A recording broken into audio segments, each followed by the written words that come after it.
So one of the things about trafficking and traffickers is that they evolve as communities or pandemics occur, right? They will adjust what they need to do to ensure that, unfortunately, that business continues to take place. Um, so from that standpoint, what we've seen is more use of the online platforms. As you can imagine, youth now have more access to laptops and to tablets that are now offered to them sometimes from their schools to be able to do their remote schoolwork.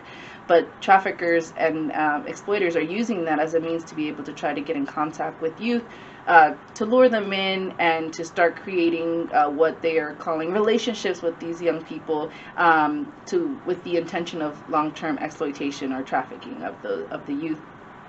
But when we talk about the survivors that we worked with, or those that may be in the trafficking situation right now, while they may have already been in a vulnerable situation before, now unfortunately may be even more vulnerable, as they're now having to stay at home with their perpetrator or their trafficker. So there's no outlet for them. There's no ability for them to for lack of better words, have a break from dealing with the abuse from their trafficker.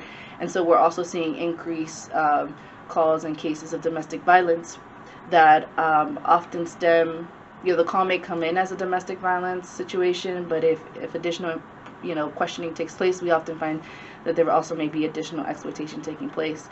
And so while we're all in remote work or remote school, unfortunately the traffickers are adapting their systems to also be remote. And so it's important for us as a community to educate those that we can on proper use of online use, or computer use, or tablet use, or even cell phones. There's a ton of applications that are being used now to be able to lure in and what they call groom potential victims of human trafficking during this time.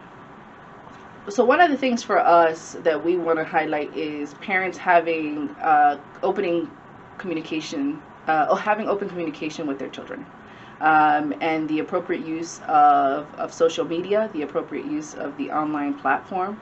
It's important for parents to take the parent role in this and, be aware of what are your children doing on their phones, what are they doing on their laptops, are they doing their schoolwork during the hours that they're supposed to be doing their schoolwork, or are they on social media platforms or other online sources, unbeknownst to you, communicating with someone that may be portraying themselves as someone that is their peer, their age, but reality may be an adult on the other side of the screen, trying to lure in this youth to again potentially be exploited later on. There's a ton of resources online for parents to use, as not only to educate themselves but to communicate with their children on proper use of the online platform, but more importantly, teaching children that they don't need to put everything out there on the internet, right?